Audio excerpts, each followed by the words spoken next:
नमस्कार मित्रों, कैसे हैं आप लोग? अच्छे होंगे, इसी उम्मीद के साथ आज की क्लास स्टार्ट करते हैं। आज की इस क्लास में आपका बहुत बहुत स्वागत और अभिनंदन करते हैं दोस्तों। लगातार क्लासेज आपको उपलब्ध करवा रहे हैं। आज की ये शानदार क्लास रहेगी दोस्तों, इसलिए सभी हमारे जितने भी साथी हमें सुन रहे हैं इस वीडियो के माध्यम से अच्छे से आप क्लास को देखिए और डेली क्लास से आप जुड़िए। आपका कोई भी सवाल रहता है तो आप ज़रूर कमेंट कर सकते हैं। तो चलिए दोस्तों, आज की इस शानदार क्लास को हम आप तक पहुंचाते हैं। ये रही आज की क्लास।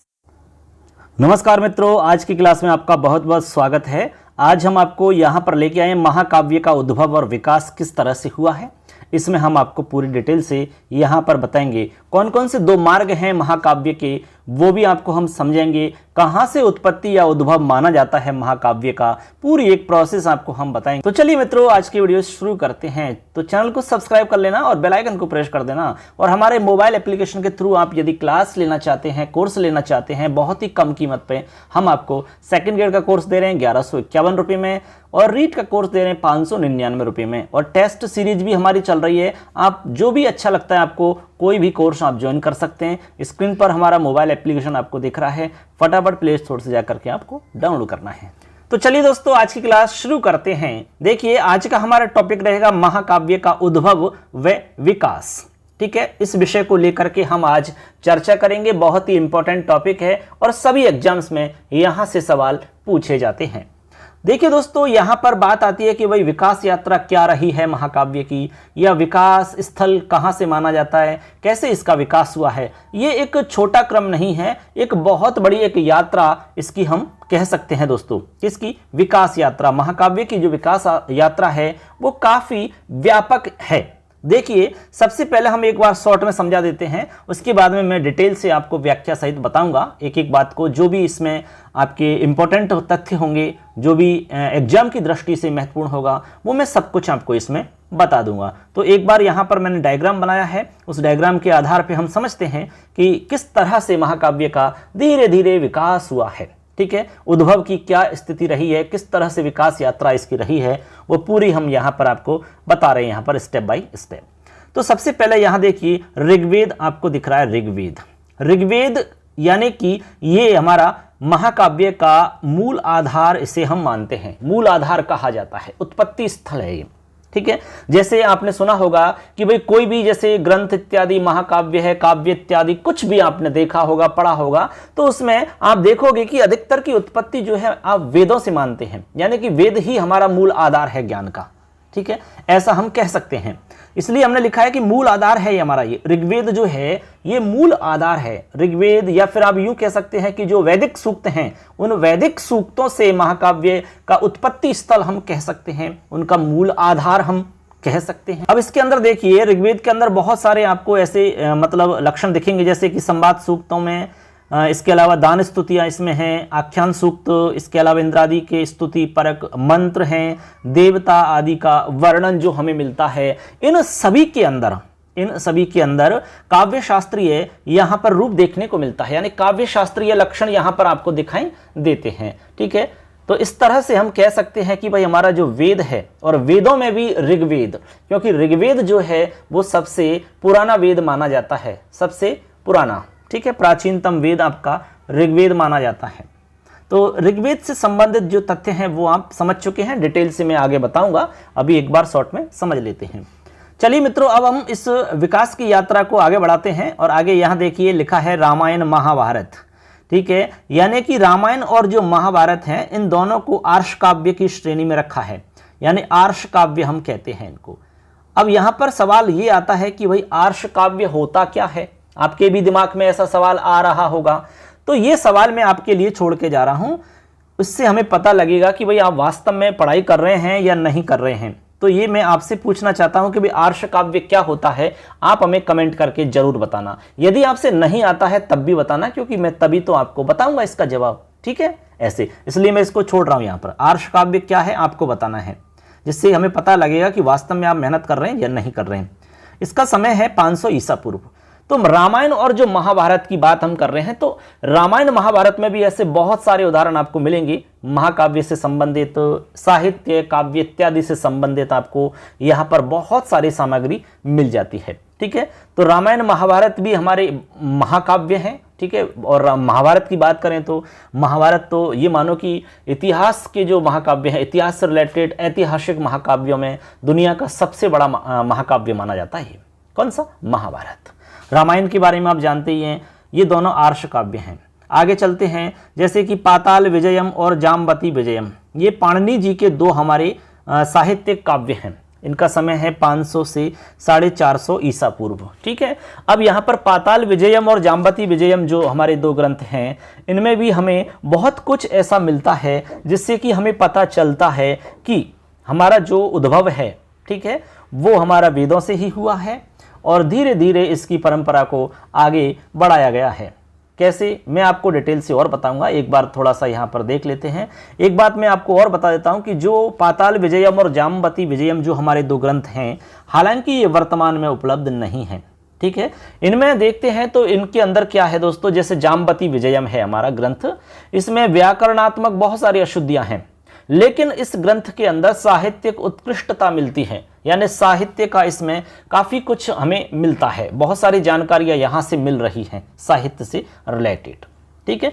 आगे बढ़ते हैं, जैसे कि स्वर्गारोहण और वाररुच्य काव्य, ये हमारे कात्यायन जी है ना, कात्यायन जी के ग्रंथ हैं। स्वर्गारोहण और वाररुच्य काव्य 350 ईसा पूर्व इनका समय है।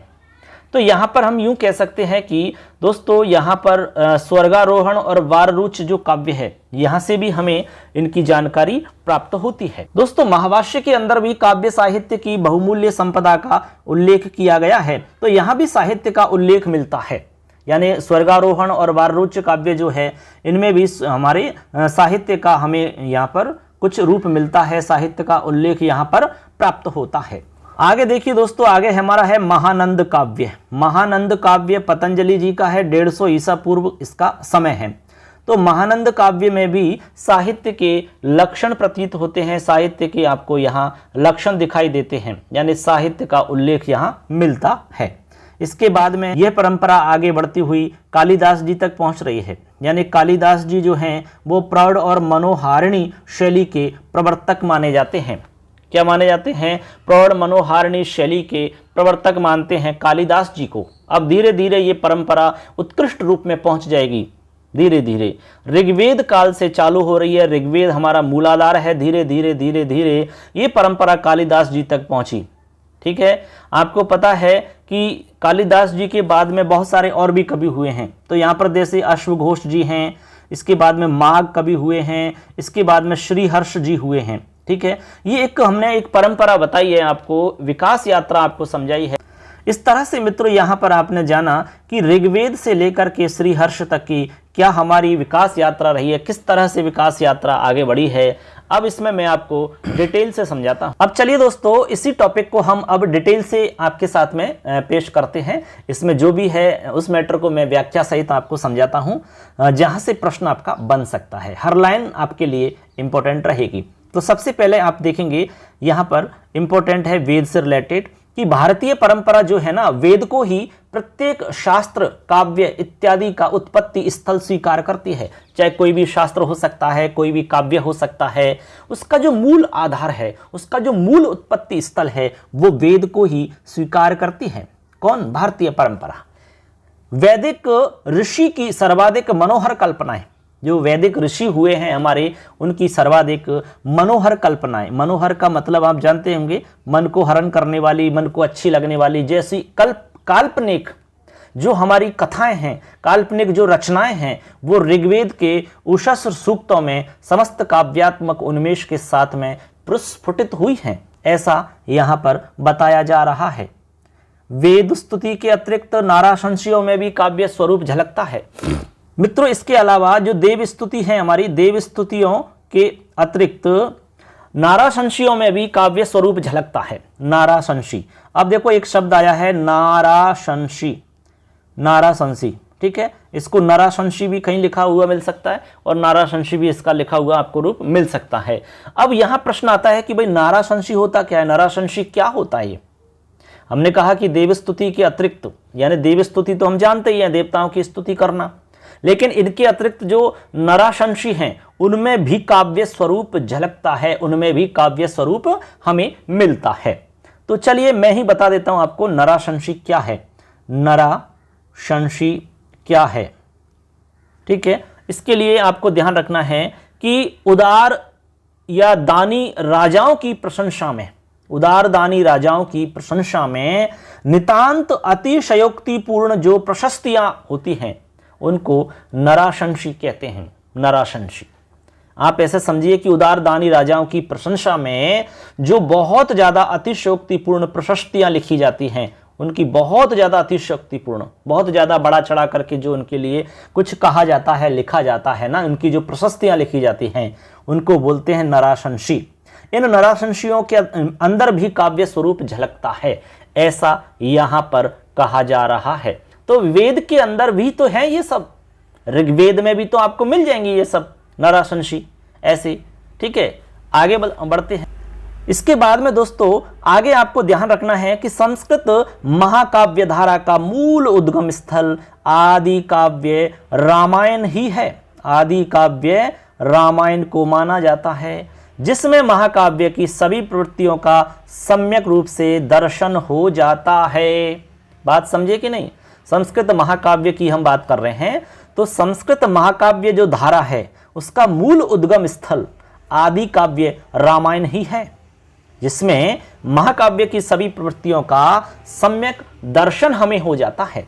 ये आपने देखा होगा, रामायण में पढ़ा होगा, ठीक है। रामायण में आप वर्णन देखिए, वहां पर आपको मिलेगा बहुत ही अच्छा साहित्य। इसके बाद में आगे आपको ध्यान रखना है मित्रों, संस्कृत साहित्य के महाकाव्यों के विकास यात्रा में संस्कृत व्याकरण के मुनित्रय का स्थान बहुत ही महत्वपूर्ण है। जो हमारे व्याकरण के 3 मुनि हुए हैं, जिन्हें हम मुनित्रय के नाम से जानते हैं, इनका भी एक विशेष महत्व है। किसमें? संस्कृत साहित्य के महाकाव्यों के विकास में बहुत ही अहम इनकी भी भूमिका मानी जाती है। बताएंगे अभी आगे, देखिए क्या है इनकी भूमिका, किस तरह से इनकी भूमिका मानी जाती है। दोस्तों पतंजलि के महाभाष्य में काव्य गुणों से संपन्न पद्य उपलब्ध होते हैं। जैसे कि हमने आपको पहले भी बताया कि पाणिनि जी के 2 ग्रंथों के नाम हमने आपको बताए थे। एक तो हमने बताया पाताल विजय और एक बताया था जाम्बती विजय। हालांकि वर्तमान में दोनों ही अनुपलब्ध हैं, ये उपलब्ध नहीं है दोनों के दोनों। लेकिन जैसे इनमें जाम्बती विजयम जो है, इसमें व्याकरण के हिसाब से तो बहुत सारी अशुद्धियां हैं, किंतु साहित्यिक उत्कृष्टता यहां पर देखने को मिलती है। साहित्य की उत्कृष्टता प्राप्त होती है यहां पर। महाभाष्य में काव्य साहित्य की बहुमूल्य संपदा का उल्लेख प्राप्त होता है। यह सब हमारी जानकारी के लिए हमें ध्यान में रखना होगा। महाभाष्य में वाररूच काव्य, इसके अलावा वासवदत्ता आदि आख्यायिकाओं का, और इसके अलावा कंसबध और बलिबंध नामक नाट्य रचनाओं का भी उल्लेख प्राप्त होता है। यह भी आपको ध्यान में रखना होगा। यानी महाभाष्य के अंदर वाररूच काव्य जो है, ठीक है, उसका वर्णन मिलता है। इसके अलावा वासवदत्ता का वर्णन मिलता है। इसके अलावा कंसवध, इसके अलावा आपका बलिबंध, ठीक है, इन सभी रचनाओं का उल्लेख प्राप्त होता है। इसके अलावा यह भी इसमें आपको ध्यान रखना है कि महाभाष्य के अंदर, महाभाष्य में अपने पद्यात्मक उद्धरणों में मालती, इसके अलावा प्रमिताक्षरा, प्रहर्षिणी, वसंत तिलका आदि छंदों का प्रयोग मिलता है। ठीक है, महाभाष्य में इन छंदों का प्रयोग देखने को मिलता है।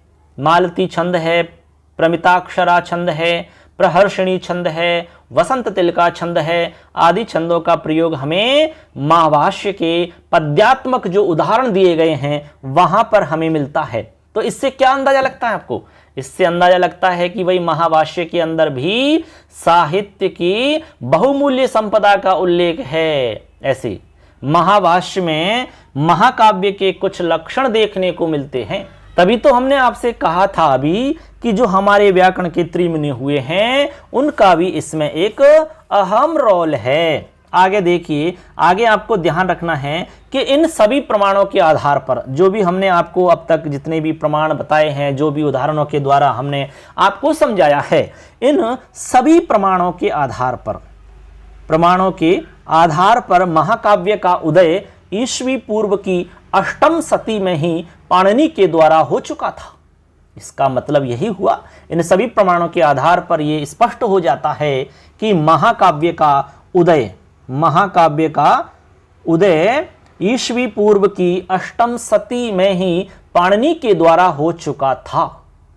अब संस्कृत महाकाव्य के विकास को हम 3 समूहों में विभक्त करके समझते हैं, यानी हमारा जो विकास क्रम है, विकास यात्रा है, इसको मैं आपको 3 भागों में विभक्त करके समझाने का प्रयास करता हूं। सबसे पहले है दोस्तों कालिदास से पूर्व का समय, जिसमें कथानक की प्रधानता रही है। यानी कालिदास से पूर्व का समय जो है, इसमें क्या रहा है दोस्तों, इसके अंदर जो कथानक होता है ना, कथानक की प्रधानता रही है, कथानक मुख्य रहा है। जैसे रामायण महाभारत, ठीक है, इनके समय आप देख सकते हैं, रामायण और महाभारत के समय मेन जो होता था वो कथानक होता था। कथाद में मित्रों यहां पर नंबर 2 पे आपको याद रखना है कालिदास का समय। क्या याद रखना है? कालिदास का समय, ठीक है। क्रम से हम आपको समझा रहे हैं, कालिदास से पूर्व का समय क्या था, उसमें क्या प्रधानता थी, और अब हम बता रहे हैं कालिदास का समय। तो कालिदास के समय में आपको क्या ध्यान रखना है, इसमें दोस्तों आडंबरों से रहित, ठीक है, इसके अलावा सहज एवं सरल ढंग से भाव तथा कला का मंजुल समन्वय, यानी उनमें कॉम्बिनेशन स्थापित करके काव्य की धारा प्रभावित हुई है। कहने का मतलब कालिदास का जो समय है वो साहित्य के लिए बहुत अच्छा समय माना जाता है, बहुत ही अच्छा समय कालिदास का समय, क्योंकि यहां पर जितनी भी रचनाएं आपको प्राप्त होंगी उन रचनाओं में भाव कला इनका समन्वय मिलेगा आपको बहुत ही अच्छे प्रकार से। जैसे आप रघुवंश को देख सकते हैं, कुमार संभव की रचना देख सकते हैं, इसके अलावा और भी बहुत सारी रचना हैं जिनसे आप ये झलक देख सकते हैं। इसके बाद में हमारा तो तीसरा जो भाग रहेगा वो है कालिदास के बाद का, कालिदास से बाद का समय, कालिदास से बाद का समय। अब इसमें दोस्तों देखिए कालिदास के बाद का समय, इसमें काव्य का लेखन भाषा और भाव की दृष्टि से क्लिष्ट होता हुआ दिखाई पड़ता है। कहने का मतलब है कि अब कालिदास के बाद में जो साहित्य बना है ना वो कठिन होता चला गया, कठिन, उसमें भाव भी कठिन और मतलब भाषा भी कठिन, जिसकी परंपरा भारवी से शुरू होकर के, यहां पर ध्यान रखनी है जो कठिनता की बात है ना वो भारवी से शुरू होकर के श्री हर्ष की रचना तक अपनी चरम सीमा तक पहुंच जाती है और एक वैदग्ध तथा पांडित्यपूर्ण परंपरा का वहां पर निर्माण हो जाता है। तो कहने का मतलब है कि भाई कालिदास से जो परंपरा हमारी आगे बढ़ती हुई भारवी जी तक पहुंची, तो भारवी जी ने जो रचना लिखी है वो काफ़ी कठिन यहाँ पर उन्होंने रचना की है। उसके बाद में धीरे धीरे ये श्रीहर्ष तक पहुंची है। तो ये एक प्रकार से उत्कृष्ट उसकी सीमा हम उसे कह सकते हैं, किसकी? कठिनता की सीमा धीरे धीरे और शिखर पर पहुंचती हुई प्रतीत होती है। इस तरह से हम यहाँ पर दोस्तों इसको समझ सकते हैं महाकाव्य की परंपरा को, महाकाव्य की विकास यात्रा को। इसमें आपको ध्यान रखना है कि विद्वानों ने कालिदास के पूर्ववर्ती कवि जो कि व्यास और वाल्मीकि जी हैं उनको ऋषि कोटि में माना है। बिल्कुल सही है, जो हमारे वेद व्यास जी हुए हैं और वाल्मीकि जी हुए हैं उनको ऋषि कोटि में माना है, ऋषि कोटि। अब ऋषि कोटि में मानने से इनको आर्ष कवि कहते हैं, यानी ऋषि जो हैं उन्होंने भी काव्य लिखे हैं, तो ऋषियों के द्वारा जो लिखे गए काव्य हैं वो आर्ष काव्य कहलाते हैं। आप इसे ऐसे समझ सकते हैं। तो ऋषि कोटि में इनको मानते हैं। इनकी जो रचनाएं हैं ना उन रचनाओं में सरलता और स्वाभाविकता का संपुट प्राप्त होता है। एकदम सरलता से उन्होंने वर्णन किया है। इसके अलावा स्वाभाविकता का वर्णन उन्हें देखा है, यानी कि ओरिजिनल वर्णन वहां पर उन्होंने किया है। आप चाहे रामायण में देख सकते हैं, चाहे आप महाभारत में देख सकते हैं। आगे आपको समझना है कि संस्कृत महाकाव्यों की परंपरा में समय एवं कवित्व दोनों दृष्टियों से कालिदास के बाद भारवी का प्रमुख स्थान माना जाता है। किसका? भारवी जी का मुख्य स्थान माना जाता है कालिदास जी के बाद में। इसके अलावा आपको यहां पर महत्वपूर्ण तथ्य और भी ध्यान रखने हैं कि संस्कृत काव्यों की इस परंपरा में कालक्रम के अनुसार सबसे अंतिम और महत्वपूर्ण काव्य जो है वो 12वीं शताब्दी के उत्तरार्ध में लिखा गया महाकवि श्रीहर्ष का नैषधीय चरित है। नैषधीय चरित, श्रीहर्ष का जो नैषधीय चरित है ना, उसे माना जाता है महत्वपूर्ण काव्य। सबसे अंतिम और महत्वपूर्ण काव्य मानते हैं इसको, श्रीहर्ष के नैषधीय चरित को क्या मानते हैं, सबसे इंपॉर्टेंट, ठीक है, और इसका सबसे अंतिम। ऐसे आपको ध्यान रखना होगा इसका। दोबारा सुन लो आप। संस्कृत महाकाव्यों की परंपरा में कालक्रम के अनुसार सबसे अंतिम और महत्वपूर्ण काव्य 12वीं शताब्दी के उत्तरार्ध में लिखा गया महाकवि श्रीहर्ष का नैषधीय चरित को माना जाता है।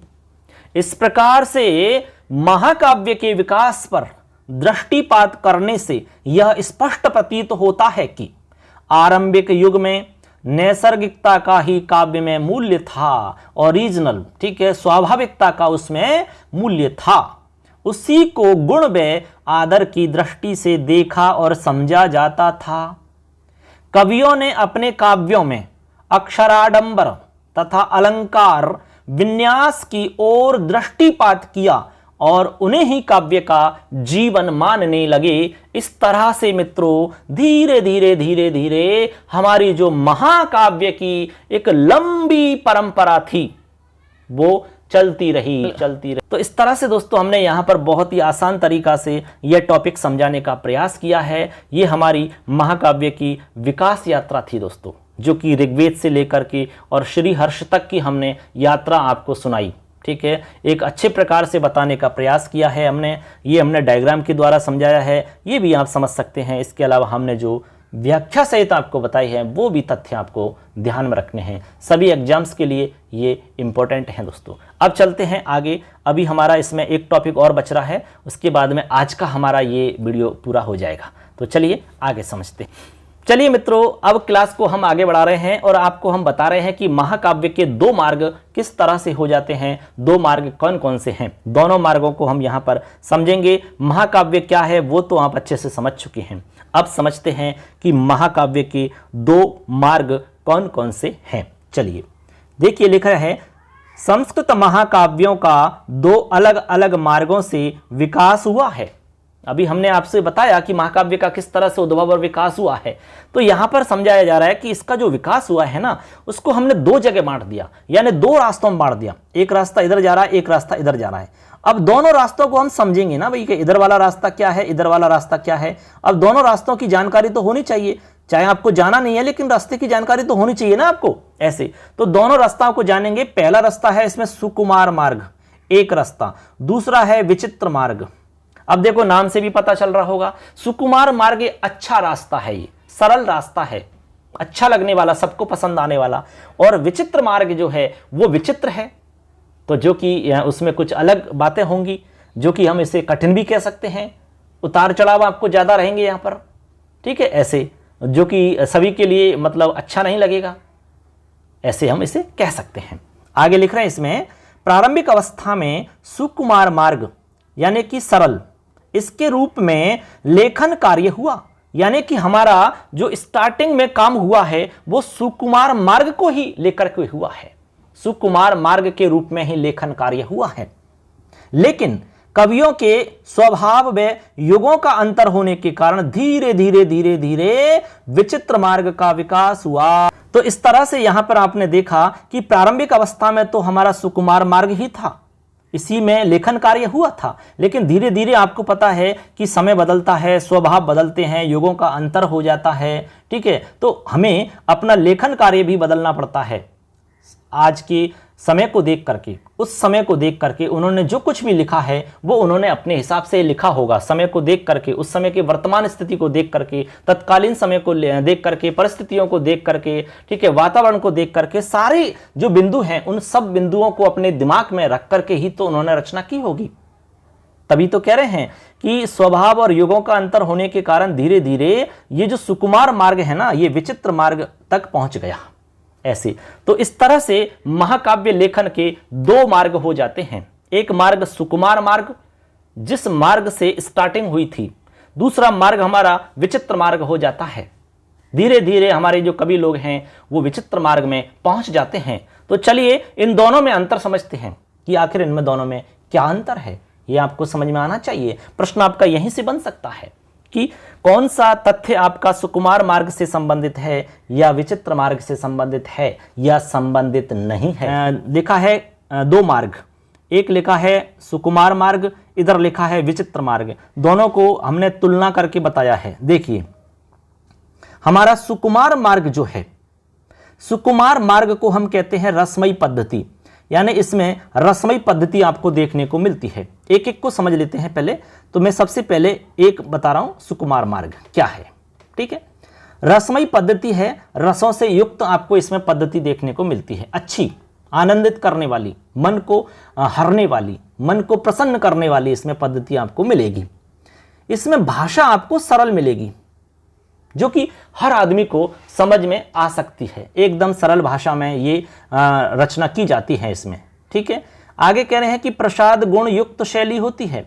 इसमें जो शैली काम में ली जाती है वो प्रसाद गुणों से युक्त शैली काम में ली जाती है। तो ये तो आप जानते हैं। आगे है अलंकारों का न्यून प्रयोग पाया जाता है। हमारी जो भाषा है, हमारी जो साहित्य की भाषा है, वो अलंकारों से ही कठिनता की ओर चली जाती है। उसमें जितने ज़्यादा अलंकारों का प्रयोग होगा, जितने कठिन अलंकारों का प्रयोग होगा, वो भाषा अपने आप कठिन मानी जाती है। लेकिन यहाँ कह रहे हैं कि अलंकारों का न्यून प्रयोग होता है, यानी बहुत कम प्रयोग मिलेगा अलंकारों का। तो इसलिए हमारी जो भाषा है वो ऑटोमेटिक ही सरल हो जाती है। ठीक है, अलंकारों का जब न्यून प्रयोग होगा तो वो अपने आप ही आप उसको सरल कह सकते हैं।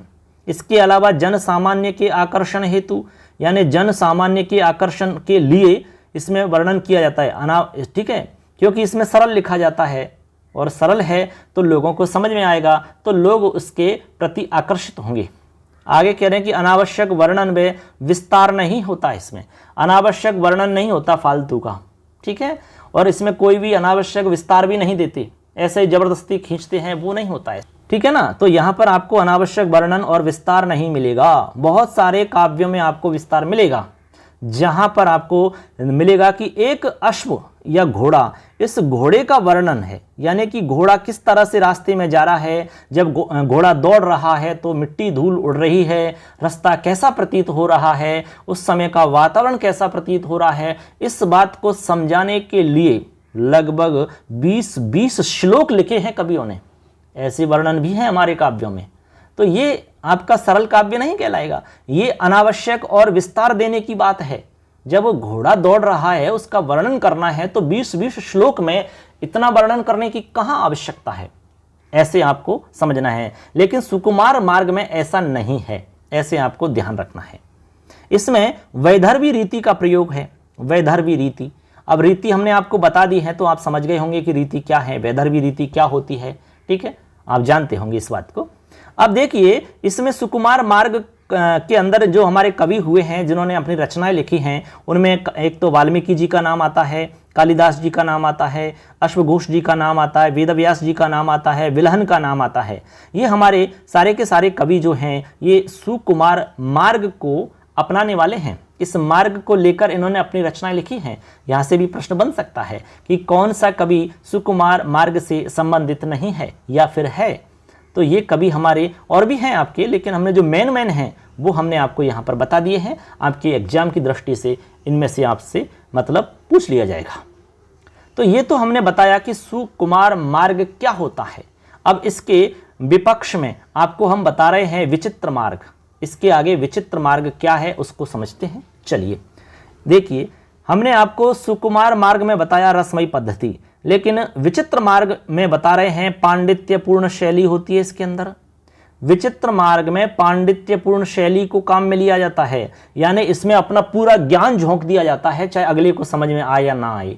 पांडित्यपूर्ण, पूरे अपने पंडित का जो ज्ञान होता है ना उसको उड़ेल देना, ज़्यादा से ज़्यादा कठिन और अच्छे से अच्छी भाषा लिखने का प्रयास, उसमें लंबे लंबे समासों का प्रयोग, कठिन से कठिन अलंकारों का प्रयोग, पर्यायवाची शब्दों का प्रयोग, ऐसे लिखना जो अच्छे अच्छे लोगों को समझ में नहीं आएगा अच्छे से। पांडित्यपूर्ण शैली होती है। अलंकृत शैली होती है, अलंकारों का ज़्यादा से ज़्यादा प्रयोग होता है इसमें। ठीक है, जबकि सुकुमार मार्ग में हमने कहा कि भाई न्यून होता है। इसके बाद में ओज गुण की महत्ता होती है। यहाँ पर ओज गुण की यहाँ पर आपको महत्ता मिलती है। अब ओज गुण क्या है आप जानते होंगे। इसके बाद में अलंकारों का अधिक प्रयोग है, बता ही दिया हमने। अलंकारों का ज़्यादा प्रयोग होगा तो ऑटोमेटिक आप समझ रहे हैं कि वो कठिन हो जाती है भाषा। जैसे आप भारवी जी की आप रचना देख सकते हैं, जैसे कि किरातार्जुनीयम है, उसको आप देख सकते हैं, शिशुपाल वदम है, इसको आप देख सकते हैं। इनमें आपको ये सब चीज़ें मिलेंगी। इसके अलावा पंडितों के आकर्षण के लिए है। सुकुमार मार्ग जो है ना, वो जन सामान्य के आकर्षण के लिए है। लोग उसको ज़्यादा से ज़्यादा पढ़ें, ज़्यादा से ज़्यादा समझें। जैसे रामायण लिखी गई है, तो रामायण वैसे तो मूल रूप में संस्कृत में लिखी गई है, तो संस्कृत की रामायण को तो ये मानकर चलो कि कोई 2-4% लोग ही पढ़ते होंगे और समझते होंगे, ठीक है। लेकिन अब ऐसा उस समय भी लग गया था कि भाई इसको कोई समझ नहीं पाएगा, इसलिए उसको सरल करने के लिए उसको लिखा गया। तुलसीदास जी ने उसको कन्वर्ट कर दिया था किसमें? रामचरितमानस के रूप में। अब रामचरितमानस में वही चीजें हैं जो रामायण में हैं। तो इससे क्या हुआ है, सब जो जन सामान्य के लोग हैं, ठीक है, उसमें आप हम सब आ जाते हैं। तो रामायण हम उसी को मानते हैं, रामचरितमानस को ही हम रामायण मान रहे हैं। तो जो रामायण की रचना की गई है, रामचरितमानस की जो रचना की गई है, वो लोगों को आकर्षित करने के लिए की गई है। लेकिन यहां पर कह रहे हैं विचित्र मार्ग में कि इसमें जो रचनाएं हैं वो पंडितों को आकर्षण करने के लिए हैं, यानी जो विद्वान लोग हैं उनके लिए रचनाएं हैं विशेष रूप से। आनुषंगिक वर्णनाधिक्य है, यानी यहाँ पर आनुषंगिक वर्णन भी बहुत मिलते हैं। बीच बीच में कोई छोटा सा प्रसंग आ गया तो उससे रिलेटेड वर्णन आपको देखने को मिल जाएगा। ऐसे इसमें गौड़ी रीति का वर्णन मिलता है, गौड़ी रीति। तो इस तरह से हमने इसकी विशेषता जानी कि इसमें कौन कौन सी विशेषता हैं, सुकुमार मार्ग की क्या विशेषता होती है, विचित्र मार्ग की क्या विशेषता होती है, दोनों में हमने आपको अंतर समझाया। अब देखते हैं कि विचित्र मार्ग में कौन कौन से कवि हैं, ठीक है। इसमें आपका एक ध्यान रखना है, भारवी जी का नाम ध्यान रखना है, माघ का नाम ध्यान रखना है और श्रीहर्ष का नाम ध्यान रखना है। इनकी रचनाएं आपको ध्यान रखनी है, ठीक है ना। ऐसे तो ये मानकर चलिए कि श्रीहर्ष जो हैं वो सुकुमार मार्ग और विचित्र मार्ग, इन्होंने दोनों ही मार्गों का अनुसरण किया है। श्रीहर्ष ने दोनों ही मार्गों का अनुसरण किया है, दोनों ही मार्गों को अपनाया है इन्होंने। किसने? श्रीहर्ष ने। तो ये बात आपको ध्यान रखनी है कि श्रीहर्ष ने दोनों ही मार्गों को अपनाया।